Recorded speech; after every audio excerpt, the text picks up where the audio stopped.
Pemirsa, memiliki aset ataupun harta yang melimpah tentu menjadi keinginan semua orang. Namun banyak yang masih bingung bagaimana cara memulai mendapatkannya.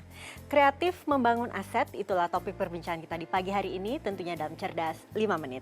Dan bersama saya Chandra Dewi di studio Metro Manulife telah hadir Bapak Rusli Chan, Chief Agency Officer dari Manulife Indonesia. Selamat pagi Pak Rusli. Selamat pagi Andra. Pak Rusli, langsung saja, ini banyak sekali orang yang ingin memiliki harta atau aset yang melimpah, tapi masih bingung bagaimana untuk mendapatkannya. Saran dari Pak Rusli bagaimana? Kalau seandainya dia adalah seorang karyawan, tentunya kan dia mempunyai penghasilan.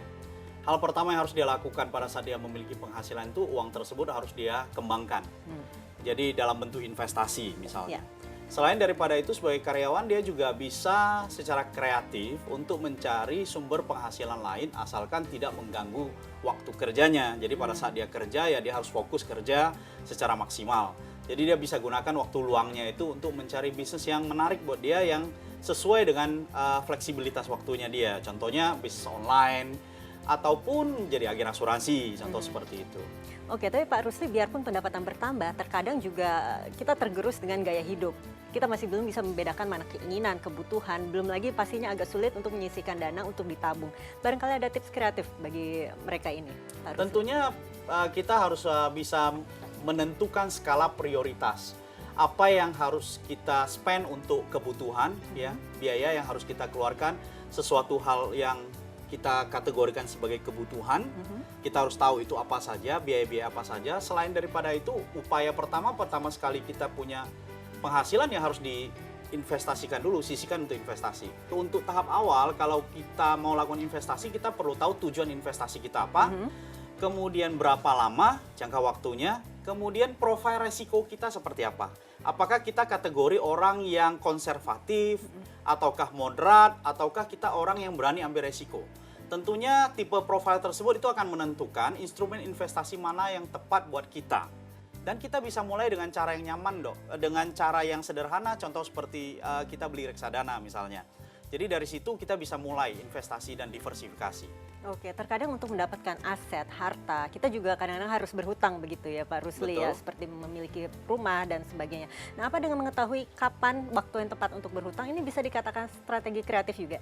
Strategi kreatif ini harus hati-hati ya, karena berhutang itu sebenarnya ada hutang yang konsumtif, ada hutang yang produktif. Ya. Kalau hutang produktif itu bisa saja itu akan mendapatkan aset ya. Contohnya adalah KPR.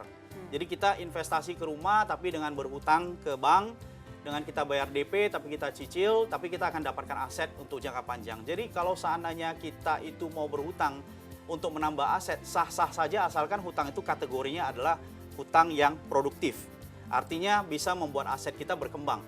Hati-hati dengan hutang yang konsumtif karena sifatnya itu habis kan. Ya. Jadi pada saat kita mau menggunakan strategi tersebut itu harus kita pilah-pilah. Oke, yang diinginkan semua orang juga adalah terjaminnya masa depan, masa tua, masa pensiun. Betul. Begitu ya Pak Ya. Rusli ya. Kiranya strategi finansial kreatif seperti apa yang paling tidak bisa menjamin masa depan kita? Untuk memastikan bahwa masa depan kita itu, apapun yang kita inginkan di masa depan itu tercapai, tentunya di dalam setiap tahapan kehidupan manusia itu kan ada resikonya.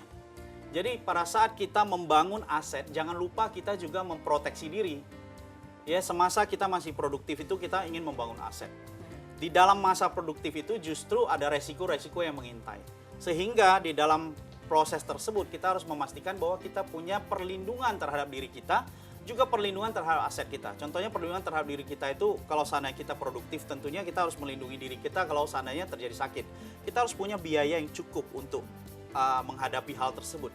Jangan sampai karena sakit tersebut menggerus kita punya investasi yang sudah kita susun untuk mencapai dan membangun aset kita dengan membayar rekening rumah sakit. Ya.